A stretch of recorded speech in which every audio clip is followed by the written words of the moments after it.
And then we're going to go to Friday session, Toxins and Detoxing. It's a 4-day intensive session. Release the root cause of why toxins are attaching in your body. The most gentle form of detoxing that I know.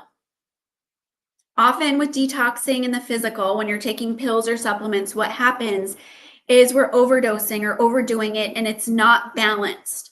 So if our detox pathways are not open and we're taking something to detox, we're actually creating imbalances in our body, which could lead to some pretty severe detoxing symptoms, including Herxheimer reactions that have left me to the point of not being able to walk before.